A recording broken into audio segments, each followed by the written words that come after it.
Did you know there are towns in Oklahoma where a $50,000 budget doesn't just buy you a house? It buys you a house and 10 acres of land sitting underneath it? Did you know that some of these properties are listed for less than what most Americans pay for a used pickup truck? And did you know that a handful of these hidden towns are sitting within an hour of major Oklahoma cities? Yet most people have never even heard their names? Get ready, because today on Life in the State, you'll discover 10 of Oklahoma's most dirt-cheap towns where land is still within reach, and what you find might completely change the way you see this underrated state forever. Here's the thing most people don't realize about Oklahoma. It is one of the last remaining states in America where the dream of owning land is still affordable. Not theoretically affordable. Actually, pull out your wallet and make it happen affordable. Today on Life in the State, we're diving deep into 10 dirt-cheap Oklahoma towns where $50,000 or less can get you acreage, real land, real property, real roots. We built this list by cross-referencing active listings, county land records, and regional real estate data to find the towns where your dollar stretches the farthest. We're talking geology, history, regional character, and why these places are hidden gold mines that most buyers scroll right past. Let's get into it. Before we go any further, if you are someone who has ever dreamed about owning land, getting off the grid, or just finding a slice of America that still feels real, this channel was built for you. Hit that subscribe button right now and drop a comment telling us, would you ever move to rural Oklahoma? We read every single one. Now, number 10. Colgate, Oklahoma. Most people don't realize that southeastern Oklahoma was once the beating heart of a coal mining empire. And sitting right in the middle of that forgotten industrial history is a town called Colgate, the seat of Cole County, where land is so cheap it almost feels like a glitch in the system. Here's the thing about Colgate.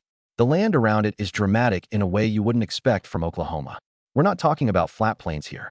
Cole County sits at the edge of the Ouachita Mountains, meaning the terrain rolls, the timber is thick, and the elevation gives you views that most Midwesterners drive to Colorado to find. Properties on the outskirts of Colgate regularly list at prices where 10 acres with a structure comes in well under $50,000. Why? Because the local economy never fully recovered from the collapse of the coal industry in the mid-20th century. Coal once powered this entire region. The town was literally named for it. But when diesel and natural gas replaced coal, Colgate quietly stepped out of the national spotlight, and the land prices froze in time. What nobody talks about is that this is actually an advantage for buyers. The bones of this town are solid. It has a functioning hospital, a school district, and it sits on U.S. Highway 75, a direct corridor north to the Dallas-Fort Worth Metroplex, just about 3 hours south. If you want forested acreage in a town with actual infrastructure at a price that will make your jaw drop, Colgate belongs on your radar. Number 9. Waurika, Oklahoma. Now here's where it gets wild. There is a town in southern Oklahoma that sits next to a 10,000-acre reservoir, a lake built by the U.S. Army Corps of Engineers, and you can still find raw acreage within miles of that water for prices that feel almost illegal. That town is Waurika, the county seat of Jefferson County, and it is one of the most quietly undervalued real estate situations in the entire state.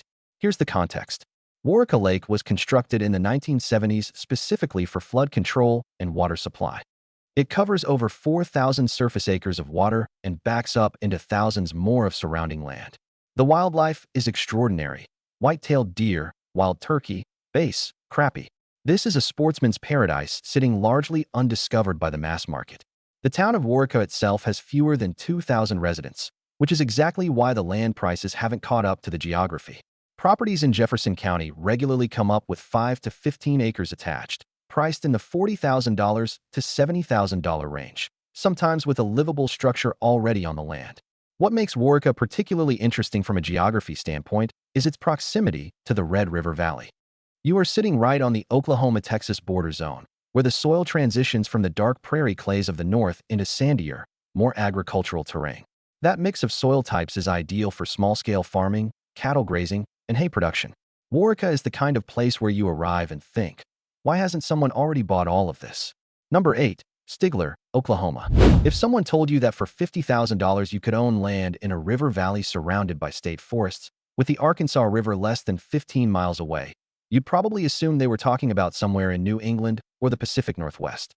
But they'd be talking about Stigler, Oklahoma, and most people don't even know this place exists. Stigler is the county seat of Haskell County, parked in the Arkansas River Valley in eastern Oklahoma. And this is where Oklahoma stops looking like a Great Plains state and starts looking like something you'd find in the Ozarks. The tree cover here is dense. The hills are real. The creeks run year-round. Haskell County sits within the larger terrain system shaped by ancient geological uplift, the same forces that built the Ouachita Mountains to the south and pushed the river valleys into their current form. The soil is productive.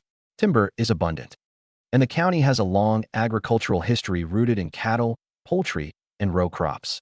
Here's the thing about Stigler specifically. It has something most ultra-cheap Oklahoma towns don't. It has active economic anchors. There are manufacturing employers in the area, a local hospital district, and the town sits on US 270, which feeds directly into the Fort Smith, Arkansas metropolitan area, one of the largest job markets in the region, just 45 minutes east. In Stigler's surrounding county land, $50,000 regularly pulls up tracts between 8 and 15 acres.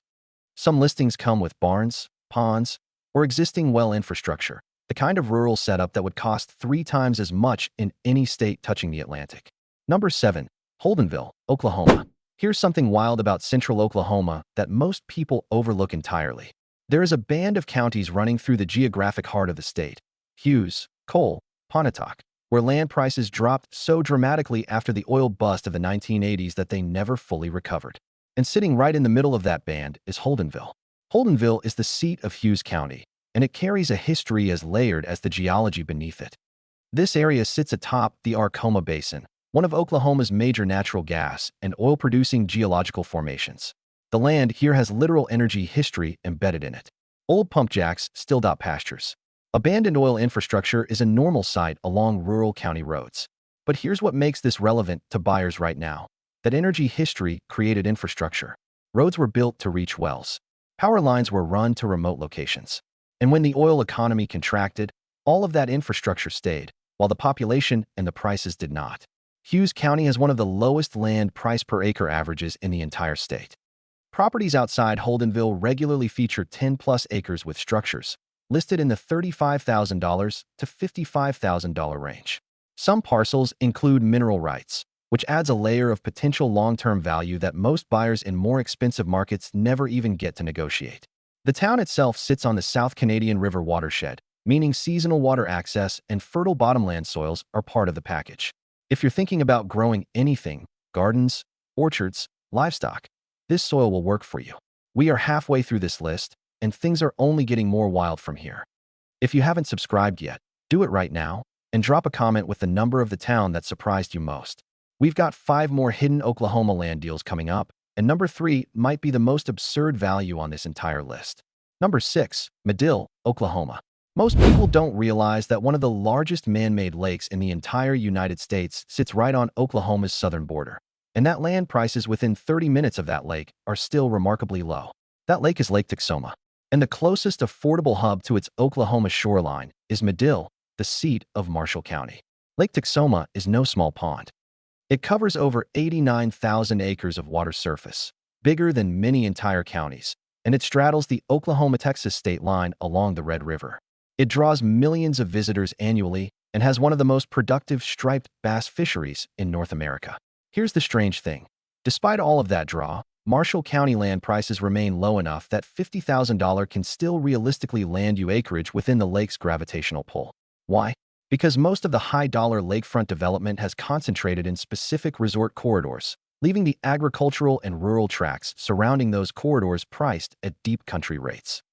Madill itself is a functioning small city, hospital, schools, grocery infrastructure, a main street that still operates. The surrounding county land features a mix of post-oak savanna terrain and cross-timbers vegetation, a fascinating ecological transition zone where the eastern woodlands begin to give way to the southern plains. For buyers who want water-adjacent land without water-adjacent prices, Marshall County and the Madill area represent one of the most glaring value gaps in Oklahoma real estate.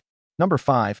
Talihina, Oklahoma. Now we arrive at a town that genuinely defies what most people think Oklahoma looks like. No flat plains, no red dirt horizon. Instead, mountains. Real mountains. Ridge lines rising over 2,500 feet. Dense hardwood and pine forest.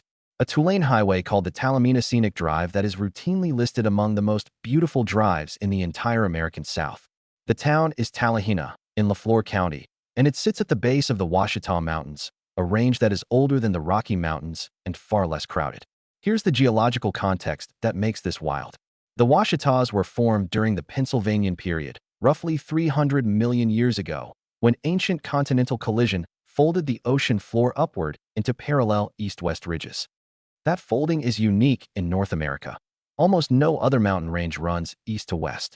The result is a terrain of steep-sided ridges, narrow valleys, and hollows that hold moisture and biodiversity unlike anything else in the region.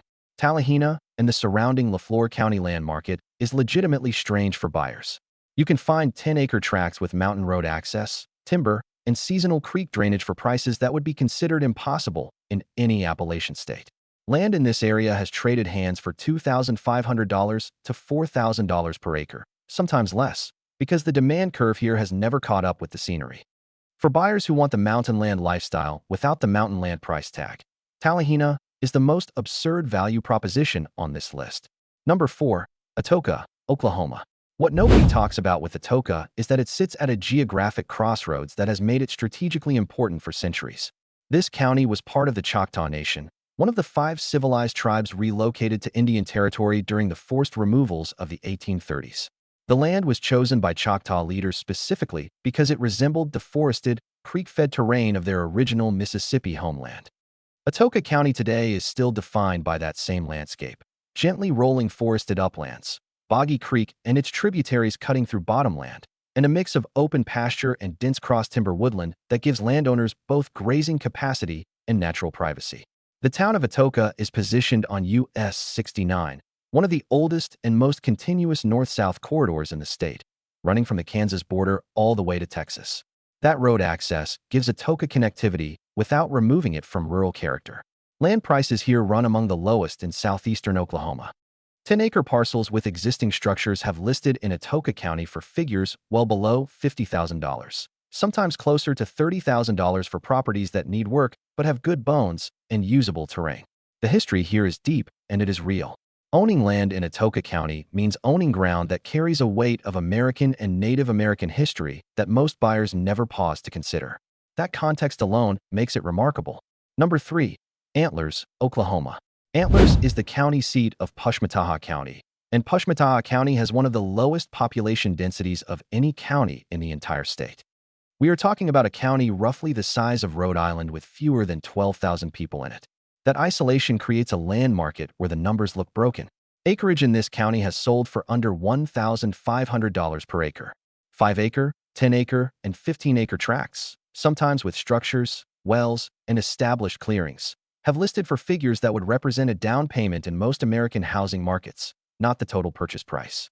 Here's the thing about Pushmataha County geographically. It is anchored by the Little River system and flanked by the Ouachita National Forest to the east. Deer hunting pressure here is legendary. Turkey populations are wild.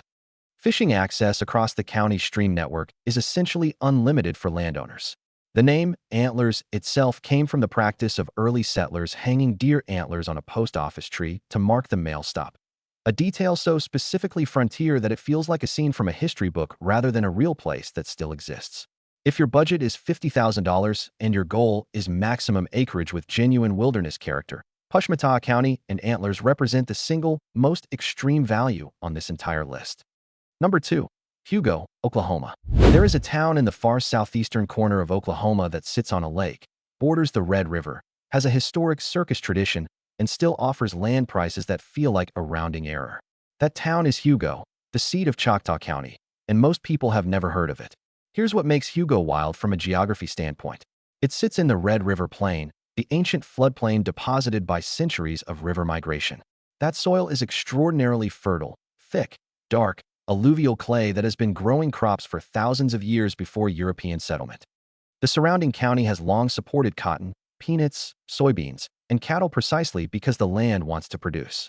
Hugo Lake to the north is a 13,000-acre Corps of Engineers reservoir offering boating, camping, and fishing. The Red River to the south marks the Texas line. In between, you have the town, which has a hospital, schools, and a functioning commercial district, and miles of low-priced agricultural and timberland surrounding it. Land in Choctaw County has listed with acreage in the 5 to 20-acre range at price points that sit firmly within a $50,000 budget. Some parcels include old homestead structures that need work but sit on genuinely productive ground. The circus history, by the way, is real. Hugo was historically a winter home for several traveling circuses, and there is an actual showman's rest cemetery in town where circus performers are buried. It's the kind of detail that reminds you that every cheap piece of land in Oklahoma has a story far deeper than its price tag suggests. Number 1. Idabel, Oklahoma. And here, sitting at the very top of this list, is a town that routinely gets called the Little Amazon of Oklahoma. Idabel is the county seat of McCurtain County, and McCurtain County is, without question, the most ecologically extraordinary county in the entire state of Oklahoma. Here's why this is wild. McCurtain County contains the largest remaining old-growth pine forest east of the Rocky Mountains. It is home to the Mountain Fork River, one of the cleanest cold-water trout streams in the entire South, maintained by cold water releases from Broken Bow Lake. It includes Beavers Bend State Park, which draws hundreds of thousands of visitors annually and looks, genuinely, like you've been teleported to the Pacific Northwest. The geology here is ancient. The Ouachita Mountains in McCurtain County contain formations that are over 300 million years old. The watershed produces enough runoff to keep the rivers cold and clear year-round, supporting fisheries that simply should not exist at this latitude. And yet, McCurtain County land prices remain in a range where $50,000 can realistically purchase you 10 or more acres of forested ground, sometimes within striking distance of that river system. Why are prices still this low given the scenery? Population. McCurtain County is remote. It is pressed into Oklahoma's far southeastern corner, sharing a border with Arkansas to the east and Texas to the south. The nearest major metro, Dallas, is 3 hours away. That distance has kept the speculative demand low enough that land values haven't exploded the way they would if this terrain existed in Tennessee or North Carolina. That gap between what this land looks like and what this land costs is the single most absurd real estate fact in this entire video. Idabel, McCurtain County. Write it down. Oklahoma is one of the last places in America where the idea of owning land, real land, with acreage, with soil, with space, is still within reach for an ordinary budget. These 10 towns prove that. And there are dozens more hiding in plain sight across this state that most buyers scroll right past. Now, we want to hear from you. Which of these 10 towns surprised you the most? Drop its number in the comments right now. And if you've ever visited any of these places, or if you actually live in one, tell us what we got right and what we missed. Those comments make this channel better with every video. While we do our best to provide the most accurate information, these are, after all, our findings based on land records, regional real estate data, and geographic research. Before making any real estate decision, always do your own due diligence and visit the land yourself. If this video opened your eyes to a side of Oklahoma you didn't know existed, subscribe to Life in the State. We drop new deep dives every week, and every single one is built to show you something about this country that most people completely overlook. Oklahoma isn't flyover country. It never was. It's just been waiting for you to look closer. Subscribe button, next video suggestion overlay, comment prompt. Which town surprised you most? Drop the number below.